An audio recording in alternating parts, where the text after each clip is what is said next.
without benefit of clergy.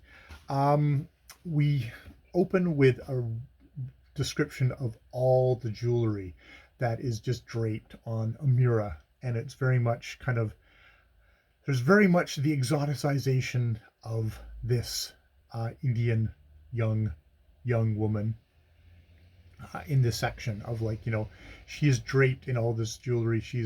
It's all exotic in the very much the sense of the word, the Orientalist word meaning of the word exotic.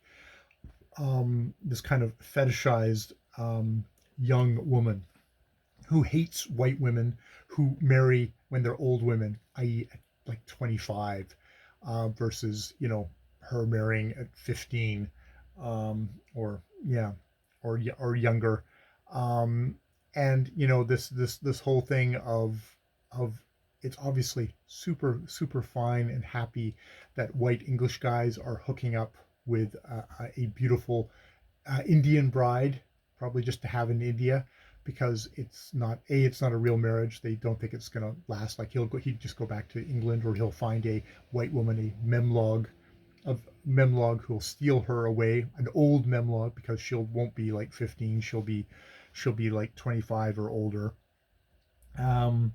Yes, so there's all that, and they have her kind of being really worshipful of this English dude, and they talk and they use these and thous, like we are a fairy. This is a fairy princess castle. His little, it's a little fantasy that this white English dude has made for himself and surrounded himself with adoring native servants. Just like so fucking gross that way, as just like this is a jerk off fantasy for English dudes.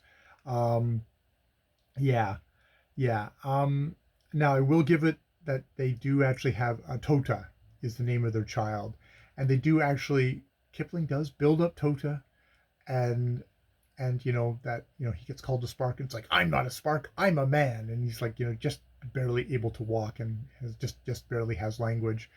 So they build him up with a character, and then then Kipling kills him with a autumn fever, and Amira beat her head against the wall and would have flung herself down the well in the garden had Holden not restrained her by main force.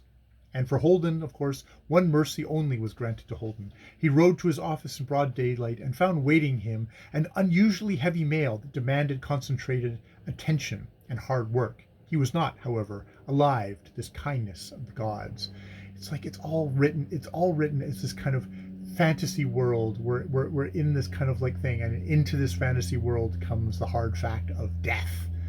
But it's the fantasy world in itself is a constructed one that is basically all based around the wealth and power of this white dude, which I don't know if Kipling is as alive to, or he just thinks he thinks this is romantic when it's actually really gross. So there's that. All right, that's part 2 of Without Benefit of Clergy. I'm assuming Without Benefit of Clergy means the little dude who has died without benefit of clergy, though he is Amira immediately has described him as, he's going to be a good Muslim. I whispered the words of the faith to him. That's the first thing I've done, is raised him in my faith. And she's talked about in here of like, if we die, we're going to one paradise, whereas you're going to this white paradise over here. We're going to be separated. So there's always this kind of thing of, even though it's a fantasy, she's kind of aware of it's not a fantasy.